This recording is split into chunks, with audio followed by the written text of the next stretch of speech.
आज के इस एपिसोड में फाइनली कलिंग गेम्स स्टार्ट होने वाला है और आज कलिंग गेम्स के हर एक रूल्स को हम जानेंगे। अगर आपको इंटरेस्ट है देखते रहिए। दोस्तों, आगे बढ़ने से पहले special announcement, thank you so much, आप लोगों ने इतना अच्छा प्यार दिया। आप लोगों की वजह से आज हमारी ये चैनल पर 5 के सब्सक्राइबर कंप्लीट हो चुका है। ऐसे ही सब्सक्राइब करके मुझे सपोर्ट करते रहिए।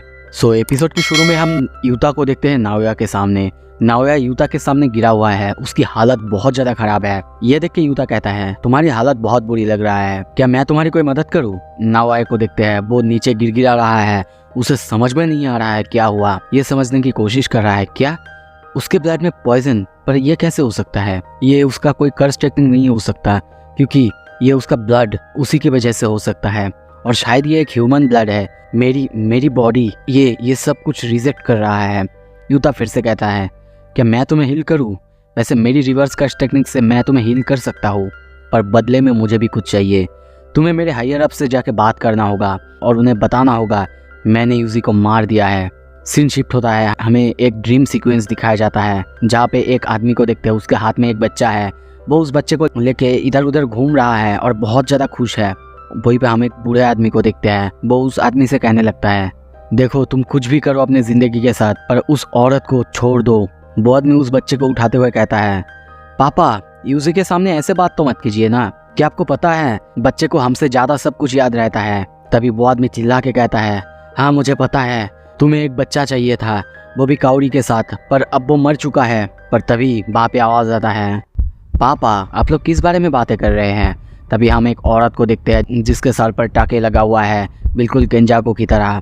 तभी यूजी आँख खोलता है और हमें पता चलता है ये सब यूजी का ही सपना था। वो उठ के अपने सामने यूता को देखते हैं, रात हो चुका है। यूता उसकी तरफ देखता है, यूजी को कुछ भी समझ में नहीं आता क्या हुआ है। तभी यूता हंसते हंसते कहता है, हाँ बच गए, तुम जिंदा हो। पर यूजी को अब भी समझ में नहीं आया, वो मर चुका था, फिर से वो जिंदा कैसे हो सकता है। तभी यूता समझाने लगता है, पिछले सितंबर में गोजो सेंसेई ने मुझसे कहा था मैं तुम्हारी ख्याल रखूं, इसीलिए ये सारा एक्टिंग मुझे करना पड़ा। उन्होंने कहा था उन्हें कुछ बुरे होने की आवाज़ हो रहा है और अगर उनके साथ कुछ हो गया तो मुझे तुम्हारी ख्याल रखना होगा और हायर अप्स को तुम्हें वैसे ही मारना था। वो सबको ढूंढ रहे थे कि कौन तुम्हें आके मार सके। मैंने बहुत कोशिश की, बहुत मुश्किल झेली ताकि मैं तुम्हारा एग्जीक्यूशनर हो सकूं, पर वो लोग बिल्कुल डम नहीं है, इसीलिए मुझे बाइंडिंग बाव करना पड़ा ताकि मैं तुम्हें मार सकूं और इसीलिए मैंने तुम्हें मारा। ये सब सुन के यूजी को कुछ भी समझ में नहीं आ रहा था, वो बस ये पूछता है, पर मैं अभी जिंदा कैसे हूँ? यूता फिर से समझाता है, क्योंकि मैंने तुम पर अपना रिवर्स का टेक्निक का यूज़ किया है। जब तुम्हारा हार्ट स्टॉप हो गया तभी मैंने अपना टेक्निक यूज़ किया। मुझे लगा था ये काम करेगा, इसके पहले भी तुम मौत से वापस आ चुके हो। यूजी पूछता है, तो फिर तुम ये सब कर क्यों रहे हो? यूता एक बहुत शानदार जवाब देता है और कहता है, क्योंकि तुम उनके लिए इम्पोर्टेंट हो जो कि मेरे लिए इम्पोर्टेंट है। मुझे पता है तुम कैसा महसूस करते हो, मेरे अंदर भी एक ऐसा पावर है जिसे मैं हैंडल नहीं कर सकता, पर तुम्हारा केस थोड़ा अलग है। तुम्हारे पास एक ऐसा पावर है जो कि तुम्हारा खुद का है भी नहीं और इसीलिए इसका ब्लेम तुम पर बिल्कुल नहीं डाला जा सकता।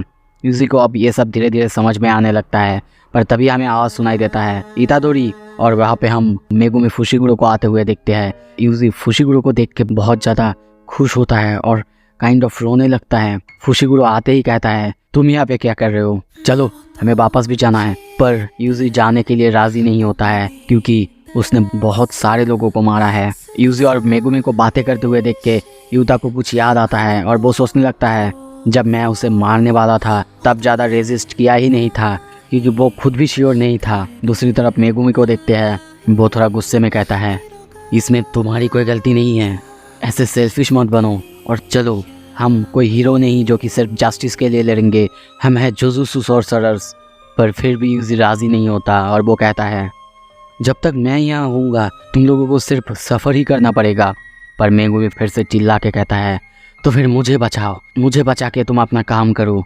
यह सुन के यूजी थोड़ा सा चौंकता है। मेगुमी कंटिन्यू करता है और कहता है, नोरितो कामो यानी केंजाकू जो भी हो, उसने एक प्लान बनाया है जिसमें सबको आमने सामने लड़ना होगा, सबको एक दूसरे को मारना होगा, जो कि है कलिंग गेम्स, और सुकुमी और बाकी सब भी छुपे हुए हैं। तो मैं तुमसे भीख मांग रहा हूँ इतादोरी, मुझे तुम्हारी मदद चाहिए, मुझे थोड़ी सी मदद करने दो। दूसरी तरफ हम किसी लेडी को उठते हुए देखते हैं। तभी हमें कलिंग गेम्स का आठों रूल्स दिखाया जाता है। दोस्तों मैं यहाँ पे एक एक करके आपको सिर्फ बोलने वाला हूँ, क्योंकि अभी अगर मैं हर एक रूल्स को समझाने जाऊँगा तो बहुत ज़्यादा टाइम लग जाएगा और वीडियो भी बहुत ज़्यादा लंबा हो जाएगा। तो मैं सोच रहा हूँ कि इसके लिए कलिंग गेम्स के हर एक रूल्स को लेके मैं एक नया स्पेशल वीडियो बनाऊँ जिसमें हर एक रूल्स को अच्छे से एक्सप्लेन करूँ। क्योंकि अगर आपको रूल्स ही समझ में नहीं आएगा तो क्या चल रहा है या फिर आगे कौन किसको मार रहा है, क्यों मार रहा है, कुछ भी समझ में नहीं आएगा। तो आप लोग कमेंट कीजिए कि मैं वो वीडियो लाऊं या फिर नहीं। अगर आपको वो वीडियो चाहिए और अगर आप देखना चाहते हो प्लीज़ मेरे चैनल को सब्सक्राइब कीजिए ताकि मैं वो वीडियो जल्दी ला पाऊँ। सो रूल नंबर 1 है, जिन को पावर मिला है उन सबको गेम में पार्टिसिपेशन लेना होगा, वो भी 19 डेज़ के अंदर। रूल नंबर 2 है, जो भी पहले वाला रूल को तोड़ेगा उन सब के अंदर से कर्स टेक्निक को रिमूव कर दिया जाएगा, यानी इंस्टेंट मौत। तीसरा रूल है जो कि नॉन प्लेयर्स है और अगर वो गलती से कॉलोनी में एंटर कर जाते हैं, जब वो एंट्री करेंगे तब से उन्हें भी एक प्लेयर के रूप में धरा जाएगा। चौथा रूल है, इस गेम में प्लेयर को पॉइंट स्कोर करना होगा और उनका पॉइंट बढ़ेगा दूसरे प्लेयर की जान लेकर। फिफ्थ रूल है, जो भी पॉइंट्स होंगे वो सिर्फ गेम मास्टर डिसाइड करेगा। फिर भी सॉर्सरर्स के लिए 5 पॉइंट और नॉन सॉर्सरर्स के लिए 1 पॉइंट होगा। सारे प्लेयर्स को अपने पॉइंट्स को 100 तक ले जाना होगा ताकि वो गेम मास्टर से नेगोशिएट कर सके और कोई अगर नया रूल जोड़ना चाहते हैं तो जोड़ सके। और फिर भी वो अपने लाइफ को, अपने खुद के लाइफ के पॉइंट को नहीं जोड़ सकते। 7th नंबर पॉइंट है, प्रीवियस रूल के हिसाब से गेम मास्टर को नया रूल एक्सेप्ट करना होगा, पर यह रूल ऐसा नहीं होना चाहिए कि पिछले सारे रूल को तोड़ दे। अगर कोई ऐसा प्लेयर होगा जिसका स्कोर 19 डेज तक सेम होगा, उसके ऊपर से कर्स टेक्निक रिमूव कर दिया जाएगा। तो ये थे सारे रूल्स और एक्सप्लेनेशन वीडियो में जल्दी लाने वाला हूँ, उसमें अच्छे से समझा दूंगा। मेगुमी और यूजी को आमने सामने देखते हैं। मेगुमी यूजी से मदद की भीख मांग रहा है। तभी यूजी को फिर से अपने दादाजी की बात याद आता है। उन्होंने कहा था तुम एक स्ट्रॉन्ग बच्चे हो, तुम्हें दूसरों की मदद करनी चाहिए। तभी हम देखते हैं यूजी यूता से कहता है, यूता सेनपाई, मुझे लगता है कि सुकुना मेगुमी को लेकर कुछ जाल बुन रहा है, पर हाँ मैं इतना ज़रूर बता सकता हूँ, उसने मेरी बॉडी पर कंट्रोल ले सका था इसीलिए क्योंकि एक ही बार में मैंने बहुत सारा फिंगर्स खा लिया था, पर अब और नहीं। अगर अब मैं 5 फिंगर एक साथ खा लूँगा फिर भी मुझे लगता है मैं उसे कंट्रोल कर पाऊँगा। पर फिर भी अगर कभी भी मैं सुकुना में बदल जाऊँ तो मुझे मारने से बिल्कुल हेजिटेट मत करना। उसकी ये बात सुन के यूता कहता है, हाँ समझ गया, अगर मैं कर सकूँ तो ज़रूर करूँगा। तभी यूजी मेगुमी से पूछता है, तो फिर अब हम लोग क्या करें? मेगुमी समझाता है, सबसे पहले तो हमें जुजुत्सु जाना होगा, उसके बाद हमें मास्टर टेंगेन से कांटेक्ट करना होगा, फिर वहाँ से पता लगाना होगा कि गोजो की प्रिजन रेन की सील को कैसे तोड़े और नोरितोशी कामो यानी केंजाकू क्या चाहता है और क्या प्लान कर रहा है, और बाकी सब जैसे कि सुकुमो सब कोई वहीं पे है।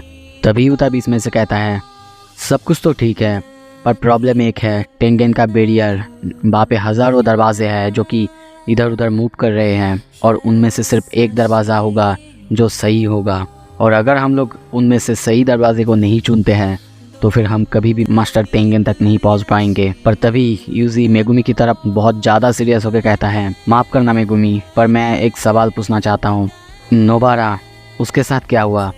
नोबारा की नाम सुनते ही मेगुमी का चेहरा पूरी तरह से डल पड़ जाता है, गुस्सा आने लगता है, वो अपना मुट्ठी तक बंद कर लेता है। उसको ऐसा करते हुए देख के यूजी फिर से पूरी तरह से टूटने लगता है और वो कहता है, ओह समझ गया मैं।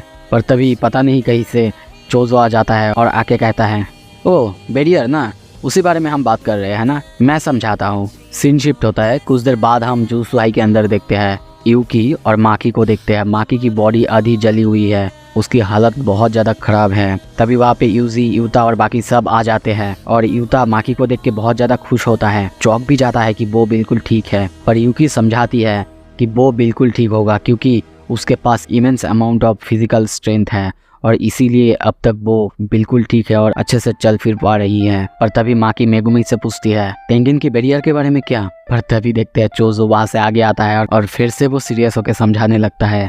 वो अच्छे से समझाता तो ठीक ही है। माकी कहता है, सब कुछ तो ठीक है पर ये बंदा, ये आखिर है कौन? यूजी तभी कहता है, अभी के लिए तुम इसे मेरे बड़े भाई समझो। ये सुनते ही चोजो भी लाइक, हाँ अभी इसने क्या कहा? यूजी वो सब अब तेंगेन से मिलने के लिए आगे बढ़ रहे होते हैं। तभी देखते हैं वो सब एक दरवाजे को खोलता है और खोलते ही वहाँ पे बहुत सारे झाड़ियाँ, बड़े बड़े जंगल को देखते हैं।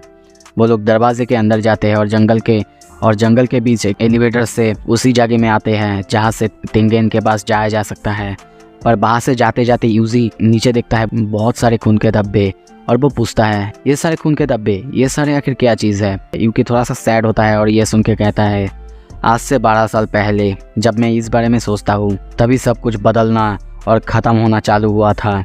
और तभी हम देखते हैं वो सब एक दरवाजे के थ्रू एक जगह पे आते हैं, पर उस जगह पर कुछ भी नहीं था। लिटरली चारों तरफ सिर्फ ब्लैंक, आसपास कुछ भी नहीं है। पर है क्या ये? पर यूगी को देखते हैं वो थोड़ा सा सोचने लगती है कि तेंगेन शायद उसे रिजेक्ट कर रहा है, उसका यहाँ आना ही बेकार था। सब वापस जाने ही वाले थे कि तभी उन्हें आवाज़ सुनाई देता है तुम लोग बहुत जल्द नहीं जा रहे हो। और सब पीछे मुड़ते हैं और हम देखते हैं वहाँ पे तेंगेन वो आ चुका था। वैसे तुम सबसे मिलके मुझे बहुत अच्छा लगा। Child of Zenin, Mechi Zenin की डिसेंडेंट, डेड पेंटिंग बॉम्ब और सुकुना का वेसल। दोस्तों इसी के साथ ये एपिसोड यहाँ पे ख़त्म करता हूँ और अगला पार्ट में बहुत जल्द लाने की कोशिश करूँगा। आशा करता हूँ आप लोग सपोर्ट करेंगे और चैनल को सब्सक्राइब कीजिए। Thank you so much video देखने के लिए।